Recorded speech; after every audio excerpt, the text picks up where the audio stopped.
오늘 우리에게 주시는 하나님 말씀 함께 봅니다. 오늘 우리에게 주시는 하나님 말씀은 마태복음 15장 1절부터 6절입니다. 그러면 다 함께 읽습니다. 그때 바리새인과 서기관들이 예루살렘으로부터 예수께 나와 이르되 당신의 제자들이 어찌하여 장로들의 전통을 범하나이까? 떡 먹을 때에 손을 씻지 아니하나이다. 대답하여 이르시되 너희는 어찌하여 너희의 전통으로 하나님의 계명을 범하느냐? 하나님이 이르셨으되 내 부모를 공경하라 하시고 또 아버지나 어머니를 비방하는 자는 반드시 죽임을 당하리라 하셨거늘 너희는 이르되 누구든지 아버지에게나 어머니에게 말하기를 내가 드려 유익하게 할 것이 하나님께 드림이 되었다고 하기만 하면 그 부모를 공경할 것이 없다 하여 너희의 전통으로 하나님의 말씀을 폐하는도다. 아멘. 오늘 말씀의 제목은 하나님의 말씀을 폐하는 자들입니다. 그러면 본문의 말씀을 통해 함께 은혜 나누도록 하겠습니다. 이에 본문의 말씀을 보면 그때 바리새인과 서기관들이 예루살렘으로부터 예수께 나와 이르니라는 말씀으로 시작을 합니다.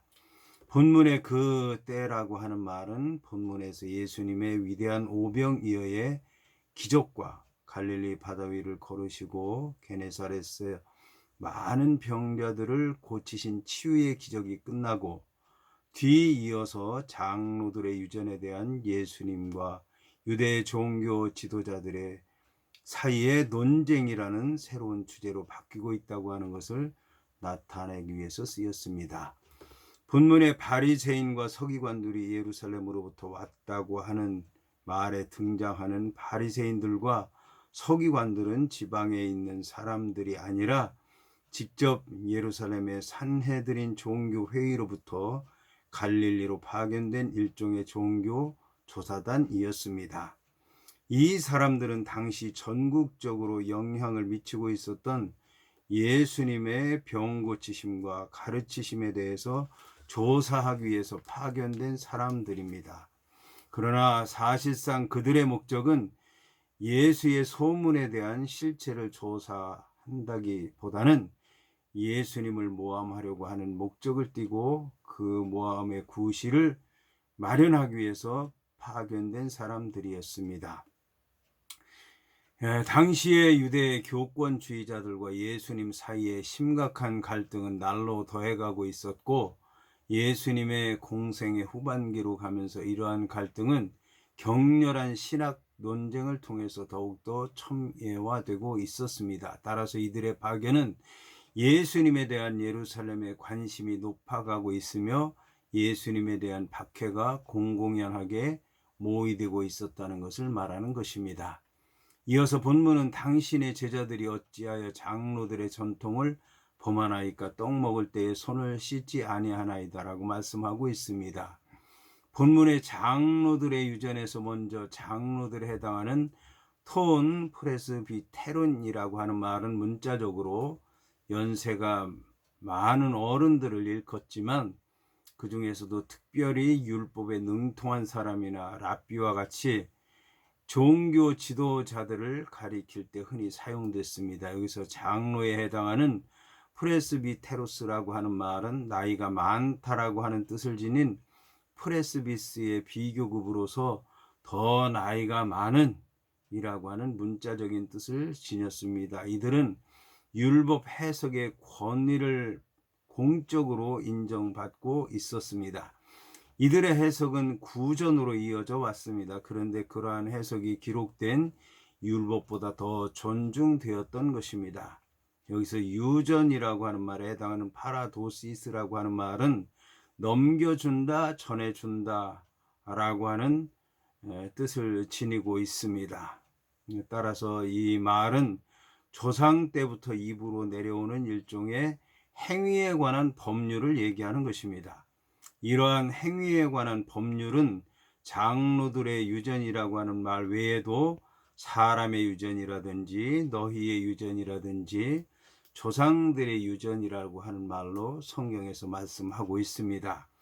한편 유대인들은 하나님께서 주신 율법은 오경에 기록된 것 이외에도 하나님께서 모세에게 말로 주신 입으로 전해져 내려온 구전 율법 있었다고 생각을 한 것입니다.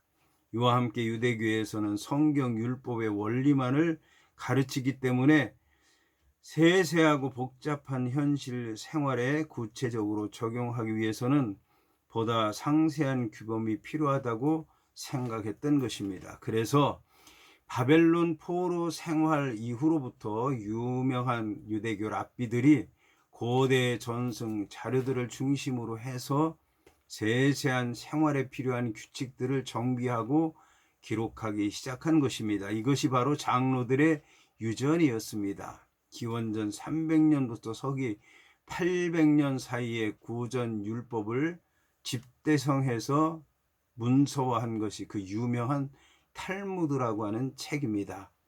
이러한 탈무드는 내용상 두 가지로 나눌 수 있는데, 첫째는 율법의 세부 규정을 담은 책으로 반복이라고 하는 뜻을 지닌 미시나가 있고, 둘째는 율법의 규정의 교훈적인 풀이 곧 미시나의 주석서라고 할 수 있는 보안이라고 하는 뜻을 지닌 게마라라고 하는 두 부분으로 나누어집니다.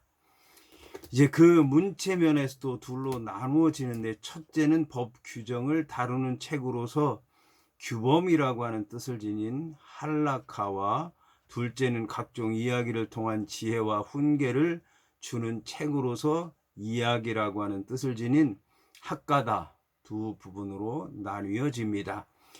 본래 탈무드라고 하는 것이 구전, 곧 입으로 전해져 오던 율법을 정리한 것이기 때문에 그 편집자에 따라서 약간씩 내용상 차이가 생겨나기도 했습니다. 그 가운데서 현재 유명한 탈무드로는 바벨론 탈무드와 예루살렘 탈무드가 있습니다. 특히 매우 미미한 점에 이르기까지 상세히 사람의 행위를 규정한 할라카라고 하는 것은 율법 주위에 둘러쳐진 울타리라는 뜻으로서 일부는 모세로부터 개개인에 의해서 전래되었고, 일부는 모세의 기록에 기초한 규칙으로서 전부 613개에 달했다고 얘기를 하고 있습니다. 장로들의 유전은 겉으로 보기에는 별 문제가 없는 것처럼 보이지만, 인간의 생각을 하나님의 계시와 동일한 수준으로 생각하였다는 것과 율법의 목적과 그 정신을 저버리고 외형적인 세부 규칙들을 번거로울 정도로 상세히 규정해 놓음으로써 결과적으로는 하나님께서 요구하시는 순종과 사랑을 버리고 인간의 위선과 교만으로 나아갔다고 하는 것에서 장로들의 유전은 치명적인 오류를 범했다고 할 수가 있습니다. 따라서 비록 탈무드가 여호와 신앙이라는 커다란 전제 아래에 쓰여진 것이기는 하지만 분명한 유대교적인 한계를 갖고 있었기 때문에 이를 명확하게 파악하고 대해야 될 것입니다. 본문에 떡 먹을 때에 손을 씻지 아니했다라고 하는 말은 직접적으로 하나님의 계명과 사람의 유전에 대한 신학적 논쟁이 계기가 된 말입니다. 식사 때에 손을 씻는 예법이라고 하는 것은 먼지가 많은 팔레스틴의 풍토와 손으로 음식을 집어먹는 풍속에 의해서 위생적인 필요에서 생겨난 것입니다. 이와 함께 이방인들과의 모든 접촉, 예를 들어서 길이나 시장에서 이방인들과 스치거나 이방인의 물건에 무의식적으로 손을 대는 일과 같은 것은 성전이나 회당에서의 예배의 의식에 장애가 된다고 한 데서 나온 장로들의 유전이었던 것입니다. 유대인의 야다임이라고 하는 소책자는 효율적인 정결 의식을 위해서는 얼마만큼의 물을 사용해야 하는가 하는 문제를 자세히 기록하고 있는 손에 관한 행위법을 다룬 책자입니다. 그 내용의 일부를 보면, 만일 한 사람이 한 그릇의 물로 한쪽 손에 붓는다면 그의 손은 정결합니다. 그런데 만일 한 그릇의 물을 두 손에 붓는다면 그 손이 불결하지만 4분의 1통 이상의 물을 더 붓게 되면 그의 손은 정결하게 된다라고 이제 기록하고 있습니다. 이어서 본문은 대답하여 이르시되 너희는 어찌하여 너희의 전통으로 하나님의 계명을 범하느냐라고 말씀하고 있습니다. 본문은 예수께서 하나님의 말씀과 장로들의 유전과의 근본적인 권위의 차이를 분명하게 지적하시는 말씀입니다. 예수께서는 그들에 의해서 제기된 문제를 계기로 삼아서 여호와 하나님의 신앙의 정수를 선언하신 것입니다. 이는 율법을 인위적으로 해석한 유전보다는 하나님의 계명으로 표현된 하나님의 말씀 그 자체를 중요시하고 형식보다는 내용을 중요시하며 율법의 의식보다는 그 정신을 더욱 중요시하는 것입니다. 유전의 형식을 어기는 것이 부차적인 일이라고 한다면 하나님의 계명의 정신을 어기는 일은 근원적인 죄악의 문제인 것입니다. 본문의 계명에 해당하는 엔톨레라고 하는 말은 주로 하나님의 성문 율법을 가리키는 단어로 사용되었으며 본문에서도 앞서 나온 불문 율법인 장로들의 유전에 대응되는 의미로 사용되었습니다. 여기서 특별히 범하느냐라고 하는 말에 해당하는 파라바이노라고 하는 말은 곁에라고 하는 뜻을 지닌 파라라고 하는 말과 걷는다라고 하는 뜻을 지닌 바이노라고 하는 말이 결합된 단어로서 정도를 벗어나서 곁길로 빗나가는 것을 의미합니다. 이 단어는 본문에서 인간이 만든 장로들의 유전을 지킨다는 명분으로 정말로 중요한 하나님의 명령을 깨뜨리는 율법주의자들의 잘못을 지적하기 위해서 사용된 것입니다. 이것은 결국 장로들의 유전은 하나님의 계명을 완전히 벗어나서 곁길로 가게 하는 오류를 범하고 있다고 하는 강렬한 책망이라고 볼 수 있는 것입니다.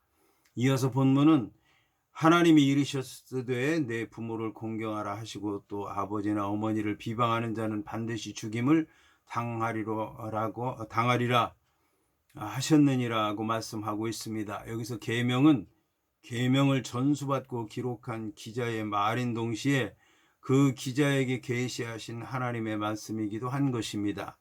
한편 본문의 부모를 사랑하라고 하는 계명은 십계명 가운데서 하나님과 인간의 관계를 규정하는 첫 번째부터 네 번째 계명의 뒤를 이어 나오는 인간과 인간의 관계를 규정하는 첫 번째 계명으로서 인간 관계 속에서 특별히 깊이 생각해야 되는 계명입니다. 본문에 대해 부모를 공경하라고 하는 말은 출애굽기에 기록된 율법의 다섯 번째 계명의 실천적인 법률입니다. 예수께서 특별히 부모 공경의 율법을 거론하신 이유는 손을 씻지 않는 일이 장로들의 유전을 어기는 것이라고 한다면 부모를 거짓으로 공경하는 일은 바로 하나님의 계명을 범하는 문제라고 하는 것을 지적하심으로써 제자들의 잘못을 비난하고 있는 바리새인들과 서기관들의 약점을 정확하게 드러내고자 하셨기 때문입니다. 다섯 번째 계명은 사람에 관한 계명 중 가장 으뜸이 되는 약속 있는 첫 계명으로서 음식을 먹기 전에 손을 씻는 것보다 더 중요한 계명인 것입니다. 여기서 공경하라고 하는 말에 해당하는 티마의 원형 티마오라고 하는 말은 존경한다, 숭배한다라고 하는 의미가 있는 히브리어 킵베드의 번역어입니다. 히브리어 킵베드라고 하는 말은 문자적으로는 무겁다라고 하는 뜻이 있는 카바드에서 나온 단어인데, 이 카바드는 하나님께 영광 돌린다 라고 하는 그런 이제 뜻을 지니고 있기도 합니다. 그래서 이 카바드에서 나온 단어인데 존경하며 영광을 돌린다는 뜻입니다. 따라서 헬라어 티마오라고 하는 말도 특별한 존경의 대상인 하나님과 그리스도를 향한 인간의 태도를 나타내는데 주로 사용되었습니다. 본문에서 하나님과 그리스도에 관해 사용되는 단어가 부모에게 사용됐다고 하는 것은 인간이 마땅히 부모를 크게 존경해야 된다라고 하는 것을 말하는 것입니다. 한편 본문에 또 아버지나 어머니를 비방하는 자는 반드시 죽임을 당하리라고 하는 말에서 비방하는 자라고 하는 말에 해당하는 카콜로곤이라고 하는 동사는 욕한다, 악의로 말한다, 비난한다라고 하는 뜻으로서 결국 부모를 회방하는 자는 자신의 부모의 은혜와 권위를 무시하고 나쁘게 말하거나 저주하는 자를 말합니다. 이러한 패역한 자들은 예외 없이 돌로 쳐 죽임을 당함으로써 그 잘못에 대한 응당한 대가를 받게 되어 있습니다. 이것은 하나님께 불경한 말을 하는 것과 더불어서 말을 잘못 사용함으로써 극한 형벌을 당하는 두 가지 죄 가운데 하나입니다. 이어서 본문은 너희는 이르되 누구든지 아버지에게나 어머니에게 말하기를 내가 드려 유익하게 할 것이 하나님께 드림이 되었다고 하기만 하면 이라고 말씀을 하고 있습니다. 한글 개역 개정 성경에서 하나님께 드림이 되었다라고 길게 번역한 단어가 원어 성경에서는 도론이라고 하는 한 단어로 되어 있습니다. 이 도론이라고 하는 단어는 주다라고 하는 뜻이 있는 디도미에서 유래해서 문자적으로는 선물이라는 뜻을 갖고 있습니다. 그러나 이 단어의 의미가 성경에서는 더 넓게 사용이 되어서 헬라어 구약 성경인 70인역 번역에서는 예물로 번역되는 코르반이라든지 제물로 번역되는 미느하렛라든지 서원 예물로 번역되는 네데르라고 하는 말을 대신해서 사용되어서 특히 하나님께 바치는 예물이라는 뜻을 지니게 되었습니다.